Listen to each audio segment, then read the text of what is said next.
Hi, Paula Jo from SederQuilts with a quick tip Tuesday for you. Have you ever gotten everything all ready to go and you're ready to stitch and the needle doesn't go? The machine moves, but your needle doesn't stitch up and down. Here's what you probably need to do. First of all, you're going to check something, you're going to test something. You're going to go to Pro Stitcher and you're going to hit this full stitch. When you click that, it should take a stitch. It should go needle down, needle up. If it doesn't do that, things are not talking to each other. So at this point, I know I need to go up to this little settings, this gear up here, and advanced. Under advanced, there's general, communications, speed profile, logging, and motors. We're going to go to communications. We want to make sure that the Pro Stitcher is on. You want it clicked to green. You want to reconnect your motors. And this might take a moment. It has to think and work and do a few things.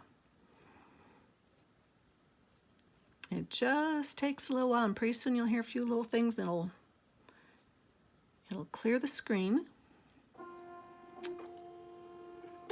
There we go. Now, check again to see if, go to Pro Stitcher. Nope, that didn't take care of it yet. So we're going to go back and we're going to do the other one as well. Under communications, reconnect machine. This is usually the problem right down here. Reconnect the machine. It's pretty quick. And now when we go to Pro Stitcher, and I'm going to hold my thread this time.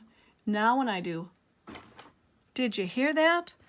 It is now talking. The machine is connected to the computer now. Yeah. Oftentimes when your machine is not talking, it times out. And for whatever reason, you need to go back in and do that.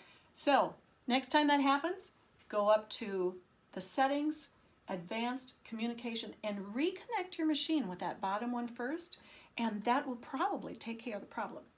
If not, make sure you shut everything down, turn everything off, unplug, give it a moment, turn it back on, and try again.